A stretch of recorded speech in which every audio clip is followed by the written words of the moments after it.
விசாகனே அப்புறம் தயாரா இருக்காரு. அதனால தானுங்க அவங்க இப்ப அரசியல்வாதியை விட்டுட்டு இந்த மாதிரி பிடிச்சிட்டு இருக்காங்க. அந்த டாஸ்மார்க் இப்ப செந்தில் பாலாஜி கிட்ட போய் கடைசியில வேற மந்திரி கிட்ட போய் விசாகன் வரைக்கும் வந்துருச்சுங்கிறாரு. அந்த விசாகன் தானே சொல்றாருங்க செந்தில் யாரு, ஆகாஷ் பாஸ்கர் யாரு, கார்த்திக் யாருன்னு. விசாகன் 3 டெலிபோன் வச்சிருக்காருங்க கையில. 3 டெலிபோன் கண்டுபிடிச்சிட்டாங்க இவங்க. அந்த 3த்துலயும் ஒரே நம்பர் தான் காமனா இருக்குது. அது திமுக முக்கிய உறவினருடைய நம்பராகத்தான் இருக்கிறது.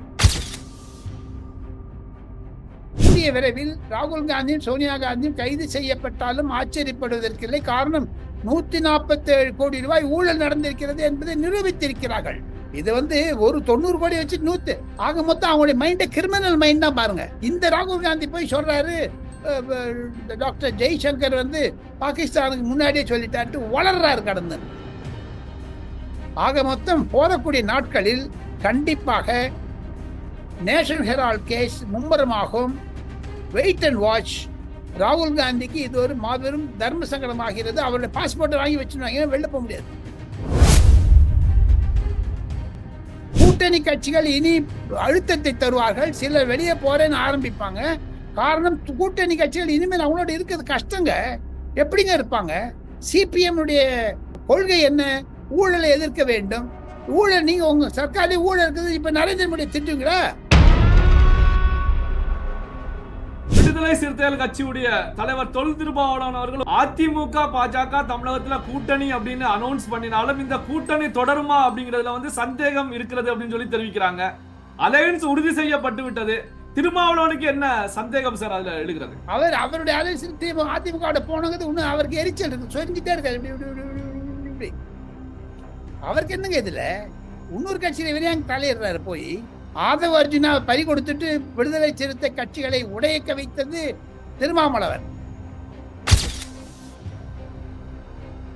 ராகுல் காந்தியினுடைய பேச்சு வியட்நாமிலும் டர்க்கியிலும் சைனாவிலும் பாகிஸ்தானிலும் எதிரொலிக்கிறது. இந்தியாவிற்கு விரோதமாக ஒரு பிளேன் விழலைங்கிறாரு. ஆர்மி ஏர்போர்ஸ் சீஃப் சொல்றாரு பிரஸ் கான்பரன்ஸ்ல, ராஃபேல் விமான போட்டிகள் அனைவரும் பாதுகாப்புடன் திரும்பி விட்டார்கள் என்று. 14 ராஃபேல் விமானம் யூஸ் பண்ணப்பட்டது.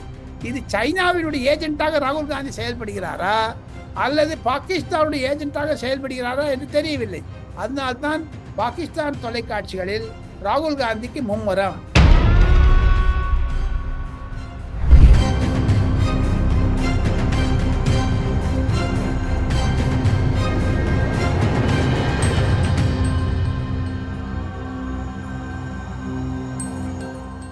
ரியல் ஒன் நண்பர்கள் உறவுகளுக்கு வணக்கம். தொடர்ச்சியாக பல்வேறு முக்கியமான தகவல்களை நம்முடைய உறவுகளுடன் பகிர்ந்து வரும் மூத்த பத்திரிகையாளர் டெல்லி ராஜகோபாலன் சார் அவர்கள் நம்முடைய இருக்கிறார்.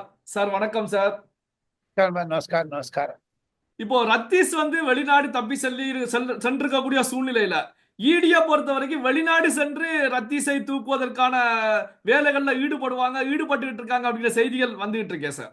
அதுக்கான பாஸ்போர்ட் கேன்சல் பண்ணது போதுங்க சார். பாஸ்போர்ட் கேன்சல் பண்ணா, விசாவை கேன்சல் பண்ணா ஆட்டோமேட்டிக்கா அதுவே வந்துடுவார் சார். அவங்க ஒண்ணுமே பண்ண வேண்டாங்க. ஒரே ஒரு அயலுறவுத்துறை அமைச்சகத்திற்கு ஒரு கடிதம் எழுத வேண்டும். அதற்காக சட்ட நுணுக்கங்கள்லாம் இருக்குது. அந்த மாதிரி செஞ்சுட்டானே போகணும். கோர்ட்டுக்கெல்லாம் போக முடியாது. இல்லையா ஆன்டிசிபேட்டரி பெயில் வாங்கிட்டு உள்ள வந்துருவாங்க. ஆன்டிசிபேட்டரி பெயில் வாங்கினா அதை விட மோசம் வேற ஒண்ணு. எதுக்கு ஒளியணுங்க? உங்களுக்கு மடியில கணம் இருந்தாலும் வழியில பயம் சொல்லுவாங்க. இது தமிழ்ல ஒரு பழமொழி. இவர் மடியில கணம் இருக்குதுங்களா? அப்போ என்னங்க இது? சார், இப்போ இந்த ரத்தீஸ வெளிநாட்டுல வச்சு தூக்குவதற்கு இன்டர்போல் போலீஸ் ஈடுபடுவதற்கான வாய்ப்புகள் இருக்குமா சார்? வாய்ப்புகள் இருக்கின்றன. அது சிபிஐ வந்தாதான் வரும். சிபிஐ வராது, இன்டர்போல் உள்ள வர முடியாது. எது இருப்பினும் தமிழக போலீஸ் ஸ்காட்லாந்து போலீஸ்க்கு ஈக்குவல்ங்கிறாங்களா, அவங்களே கொண்டு வந்துருவாங்க சார். இந்த ஒரு ஐபிஎஸ் ஆபீஸரே போதுங்க. நீங்க ரொம்ப அழுத்தம் வர வர வர இந்த பாருங்க, கவர்மெண்ட் ஆஃப் இந்தியாவில் ஒரு 20-25 ஏஜென்சி இருக்குங்க. Enforcement directorate, CBI, narcotics control bureau, NIA, BSF, CSF, CISF இதெல்லாம் போட்டு ஏதான ஒண்ணுத்து சிக்கல் பண்ணா 25 பேர் ஒன்னாயிடுவாங்க. கழுத்து 4 பக்கத்துல பிடிப்பாங்க. அப்ப என்ன ஆகும்? பயந்து வெளில வந்துடுவாரு. ஆனானப்பட்ட கார்த்திக் சிதம்பரம், பி சிதம்பரத்தை தூக்கி தமிழ்நாடு இடி அரசு அதிகாரிகள் ரத்தீஷ் விசாகர்ல ஒண்ணுமே இல்லைங்க. வேர்க்கடலை விட குட்டி மாதிரி ஆச்சு, தூக்கிடுவாங்க டக்குன்னு. சார், இப்ப தொடர்ச்சியாக நுங்கம்பாக்கம் இடி அலுவலகத்துல டாஸ்மாக் அதிகாரிகளிடம் விசாரணை செல்லக்கூடிய நிகழ்வை பொறுத்த வரைக்கும் அரசியல்வாதிகள் கட்சிகள் மாறி மாறி வந்தாலும் அரசு அதிகாரிகளை பொறுத்த வரைக்கும் தொடர்ச்சியாக இருக்கக்கூடியவங்க தான். இந்த அரசு அதிகாரிகளை பொறுத்த வரைக்கும் உண்மை நிலவரங்களை சொல்லிடுவாங்க, அப்ரூவராக மாறி விடுவாங்க பல பேர் அப்படிங்கிற செய்திகள் வந்துகிட்டு இருக்கேன் சார். அதுக்கான வாய்ப்பு விசாகனே அப்புறம் தயாரா இருக்காரு. அதனால தானங்க அவங்க இப்ப அரசியல்வாதியை விட்டுட்டு இந்த மாதிரி பிடிச்சிட்டு இருக்காங்க. அந்த டாஸ்மார்க் வந்து இப்ப செந்தில் பாலாஜி கிட்ட போய் கடைசியில வேற மந்திரி கிட்ட போய் விசாகன் வரைக்கும் வந்துருச்சுங்கிறாரு. அந்த விசாகன் தானே சொல்றாருங்க, செந்தில் யாரு, ஆகாஷ் பாஸ்கர் யாரு, கார்த்திக் யாருன்னு. விசாகன் வந்து 3 டெலிபோன் வச்சிருக்காருங்க கையில. 3 டெலிபோன் கண்டுபிடிச்சிட்டாங்க இவங்க. அந்த 3த்துலயும் ஒரே நம்பர் தான் காமனா இருக்குது. அது திமுக முக்கிய உறவினருடைய நம்பராகத்தான் இருக்கிறது. சார், இப்போ சற்று முன் பாத்தீங்க அப்படின்னா நேஷனல் ஹெரால்டு வழக்குல வந்து சோனியா காந்தி ராகுல் காந்தியை பொறுத்த வரைக்கும் அதுல வந்து தவறுகள் நடந்திருப்பதற்கான முகாந்திரம் இருக்கிறது அப்படின்னு சொல்லி ஸ்பெஷல் சுப்ரீம் கோர்ட்ல வந்து அமலாக்கத்துறை வாதங்களை முன்வைத்திருக்கிறது. இதை எப்படி சார் பாக்குறீங்க? அவங்களுக்கு பெரிய நெருக்கடி கூடிய விரைவில் ராகுல் காந்தியும் சோனியா காந்தியும் கைது செய்யப்பட்டாலும் ஆச்சரியப்படுவதற்கில்லை. காரணம் 147 கோடி ரூபாய் ஊழல் நடந்திருக்கிறது என்பதை நிரூபித்திருக்கிறார்கள். இது வந்து ஒரு 90 கோடி வச்சு ஆக மொத்தம் அவங்களுடைய மைண்ட் கிரிமினல் மைண்ட் தான் பாருங்க.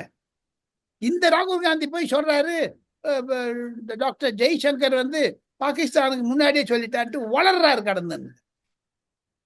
ஆக மொத்தம் போறக்கூடிய நாட்களில் கண்டிப்பாக நேஷனல் ஹெரால்ட் கேஸ் மும்முரமாகும். Wait and watch. ராகுல் காந்திக்கு இது ஒரு மாபெரும் தர்ம சங்கடமாகிறது. அவருடைய பாஸ்போர்ட்டை வாங்கி வச்சுருவாங்க, வெளில போக முடியாது. இந்த என்போர்ஸ்மெண்ட் டைரக்டர் கேட்டாங்கன்னா கோர்ட்டுடைய ஆணையின் பெயரில் அவரை கைது செய்யாவிட்டாலும் பாஸ்போர்ட் வாங்கி வச்சாலே போது எங்க போக மாட்டார், அவர் அயல்நாடு செல்ல முடியாது. ஆக மொத்தம் நேஷனல் ஹெரால்ட் கேஸ் மிக சீரியஸ் ஆகி வந்து வருகிறது. சிவா சார், இப்ப இந்த டாஸ்மாக் முறைகேடு விவகாரம் இடி விசாரணையை பொறுத்த வரைக்கும் திமுகவுடைய 2026 தேர்தல் 200 தொகுதிகளில் வெற்றி அப்படிங்கிற இலக்கு இதற்கு பெரிய பாதிப்பை ஏற்படுத்துமா சார்? எப்படி பாக்குறது? ஏற்படுத்தி விட்டது. அந்த பாதிப்பெல்லாம் விட்டுருங்க. கூட்டணி கட்சிகள் இனி அழுத்தத்தை தருவார்கள். சிலர் வெளியே போறேன்னு ஆரம்பிப்பாங்க. காரணம், கூட்டணி கட்சிகள் இனிமேல் அவங்களோட இருக்கிறது கஷ்டங்க. எப்படிங்க இருப்பாங்க? சிபிஎம் கொள்கை என்ன? ஊழலை எதிர்க்க வேண்டும். ஊழல், நீங்க உங்க சர்க்காரே ஊழல் இருக்குது. இப்ப நரேந்திர மோடி திட்டுவீங்களா? ஆனாப்பட்ட நரேந்திர மோடி கிட்ட மு.க. ஸ்டாலின் சரணடைய வந்துட்டாரு. எப்படிங்க அவர் திட்டுவாருங்க அவரு? ஆக மொத்தம் மதிமுக, செல்வ பெருந்தகை போன்ற காங்கிரஸ் தலைவர்கள் போதாத குறைக்கு என்னதான் நடந்தாலும் சரி, வரக்கூடிய நாட்களில் கண்டிப்பாக இந்த பிரச்சனை மேலும் மேலும் மேலும் தீவிரமாகி, விஜய் கூட காமெண்ட் பண்ணாத இருக்கார். காரணம், சினிமா இண்டஸ்ட்ரி இருக்கிறதுனால வாய மூண்டு இருக்காரு. விஜய் காமெண்ட் பண்ணணும். இதுல விடுதலை சிறுத்தைகள் கட்சியுடைய தலைவர் தொல் திருமாவளவன் அவர்கள் ஒரு கருத்துக்களை முன் வச்சிருக்கிறாங்க. அதிமுக பாஜக தமிழகத்துல கூட்டணி அப்படின்னு அனௌன்ஸ் பண்ணினாலும் இந்த கூட்டணி தொடருமா அப்படிங்கிறதுல வந்து சந்தேகம் இருக்கிறது அப்படின்னு சொல்லி தெரிவிக்கிறாங்க. அலையன்ஸ் உறுதி செய்யப்பட்டு விட்டது. திருமாவளவனுக்கு என்ன சந்தேகம் சார் அதுல எழுகிறது? அவருடைய அலையன்ஸ் அதிமுக போனது இன்னும் அவருக்கு எரிச்சல் இருக்கு, சொல்லிட்டே இருக்காரு. அவருக்கு என்னங்க இதுல? இன்னொரு கட்சியில விரையாங்க தலையிடுறாரு. போய் ஆதவ அர்ஜுனா பறி கொடுத்துட்டு விடுதலை சிறுத்தை கட்சிகளை உடையக்க வைத்தது திருமாவளவன். இந்த லட்சணத்தை அவர் பேசுறாரு. இந்த திராவிட முன்னேற்ற கழகம் திருமாவளவன் கற்றுக்கொள்ள வேண்டியது ஒண்ணுங்க. அவர் டெல்லியில வந்து கபட நாடகம் ஆடுவதை மு.க. ஸ்டாலினுக்கு தெரியும். ஏதாவது பேசுவாரு, மத்த நாள் சரண் அடைஞ்சிருவாரு. ஏதாவது பேசுவாரு, மத்த நாள் சரண் அடைஞ்சிருவாரு. ஆக மொத்தம் அதிமுக பாஜக விஷயத்தை பற்றி திருமாவளவன் பேசுவது கடினம். திருமாவளவன் சொல்லுங்களேன், செந்தில் யாரு, ஆகாஷ் பாஸ்கர் யாரு, கார்த்திக் யாரு என்று அடுத்த நிருபர் கூட்டத்தில் அவர் விளக்கத்தை பார்க்கலாம். அதுல இருந்து அவனுடைய வண்டவாளம் தண்டவாட்டில் ஓடுமே. சார், கார்த்திக் சிதம்பரம் அவர்களை பொறுத்த வரைக்கும் தமிழகத்துல தேசிய கட்சிகளுடைய தயவு இல்லாமல் மாநில கட்சியால ஆட்சி அமைக்க முடியாது அப்படிங்கிற ஒரு கருத்துக்களை முன் வச்சிருக்காங்க. திமுக கூட்டணியில தொடர்றாங்க. ஒரு டாஸ்மாக் விவகாரம் பெரிய அளவுல பூதாகரமாக வெடித்து நிற்கிறது. இப்படியான சூழ்நிலையில தேசிய கட்சியுடைய ஆதரவு இல்லாமல் ஆட்சி அமைக்க முடியாது என்பது ஸ்டாலின் அவர்களுக்கு வைக்கக்கூடிய ஒரு செக் அப்படின்னு எடுத்துக்கலாமா சார்? கண்டிப்பா கண்டிப்பா கண்டிப்பா. காங்கிரஸை மறந்து விடாதீர்கள் என்று எச்சரிக்கை விடுகிறார் கார்த்திக் சிதம்பரம். போதாத வரைக்கும் அவருடைய தகப்பனார் 84 வயது பெரியவர் பாஜகவை ஆதரிக்கிறார்.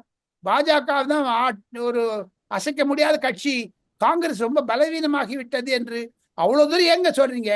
சல்மான் குர்ஷித் எந்த புஸ்தக ரிலீஸ்ல போய் ப. சிதம்பரம் அப்படி பேசினாரோ அவரே ராகுல் காந்தி விட்டுட்டு பாயின் போயிட்டார்களே மோடியினுடைய டெலிகேஷன்ல.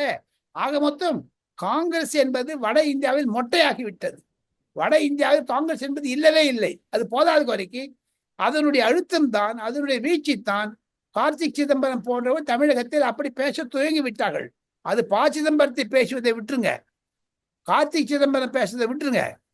வட இந்தியாவில் காங்கிரஸுக்கு இருக்கக்கூடிய நிலைமை என்னன்னா 16 மாநிலங்களில் காங்கிரஸுக்கு அமைப்பே இல்லைங்க. அவன் 147 கோடி ரூபாய் எடுத்துட்டு அவர் பாட்டுல வியட்நாம் போறாரு, டர்க்கி போறாரு, ராகுல் காந்தி ஃபாரின் போறாரு. எதுக்குங்க அது? சார் இப்போ மல்லிகார்ஜுன் கார்கே அவர்களை பொறுத்த வரைக்கும் இந்தியா நடத்தியது ஒரு சிறிய போர் தான் அப்படிங்கிற விமர்சனத்தை முன்வைக்கிறாங்க. ராகுல் காந்தியை பொறுத்த வரைக்கும் எத்தனை விமானங்கள் வீழ்த்தப்பட்டது அப்படிங்கிறத தெரியப்படுத்தணும் அப்படிங்கிறாங்க. இப்போ பாகிஸ்தான் ஊடகங்களை எடுத்துக்கிட்டீங்க அப்படின்னா தலையங்க செய்தியாகவே ராகுல் காந்தி, மல்லிகார்ஜுன் கார்கே போன்றவர்கள் தான் வலம் வந்துட்டு இருக்காங்க பாகிஸ்தான்ல. இதை எப்படி சார் பார்ப்பது? காங்கிரஸ் என்பது இந்துக்களுக்கு எதிரான கட்சி. காங்கிரஸ் என்பது போக போக பார்த்தீங்கன்னா அது ஒரு கம்யூனிஸ்ட் கட்சி ஆகிவிட்டது. காங்கிரஸ் இருப்பவர் தேசியவாதிகள் யாருமே காங்கிரஸ்ல இல்லை. இப்போ உதாரணத்துக்கு சொல்ல போனால் சற்று முன் நான் கூறியது மாதிரி சல்மான் குர்ஷித்தே வெளில வந்துட்டாருங்க, அவரும் கட்டுங்க. ஆக மொத்தம் நரேந்திர மோடி மீண்டும் மீண்டும் கூறுகிறாரே காங்கிரஸ் என்பது வேண்டுமென்றே அர்பன் நக்சல் கட்சி ஆகிவிட்டது. காங்கிரஸில் இருப்பவர்கள் எல்லாருமே லெப்ட் மைண்டட் லிபரலாக தான் இருக்கிறார்கள் என்று சொல்லி, அதை தவிரங்க ஒன்னே ஒன்று சொல்றேன், கேள்வி கேட்டதுனால நான் சொல்றேன். சொல்லுங்க சார். ராகுல் காந்தியினுடைய பேச்சு வியட்நாமிலும் டர்க்கியிலும் சைனாவிலும் பாகிஸ்தானிலும் எதிரொலிக்கிறது. இந்தியாவிற்கு விரோதமாக ஒரு பிளேன் விழலைங்கிறாரு. ஆர்மி ஏர்ஃபோர்ஸ் சீஃப் சொல்றாரு பிரஸ் கான்பரன்ஸ்ல, ராஃபேல் விமான ஓட்டிகள் அனைவரும் பாதுகாப்புடன் திரும்பி விட்டார்கள் என்று. 14 ராஃபேல் விமானம் யூஸ் பண்ணப்பட்டது. இது சைனாவினுடைய ஏஜென்ட்டாக ராகுல் காந்தி செயல்படுகிறாரா அல்லது பாகிஸ்தானுடைய ஏஜென்ட்டாக செயல்படுகிறாரா என்று தெரியவில்லை. அதனால்தான் பாகிஸ்தான் தொலைக்காட்சிகளில் ராகுல் காந்திக்கு மும்முரம். இன்னும் அந்த இந்து விரோத போக்கை அவர் கடைபிடிக்கிறார்கள் என்பதுதான் தெரியும். சுட்டு போட்டு கட்டினா என்ன சாதாரண விஷயங்கிறாரு மல்லிகார்ஜுன் கார்கே. ஐயா, இராணுவத்திற்கு செய்யக்கூடிய துரோகம் அப்படி சொன்னீங்கன்னா தமிழகத்தில் இருந்து 400 வீரர்கள் சென்றார்கள் இந்த பாகிஸ்தான் இதுக்கு. அந்த லிஸ்ட்ல வரப்போகுது, இன்னும் போக பார்த்துட்டே இருங்க.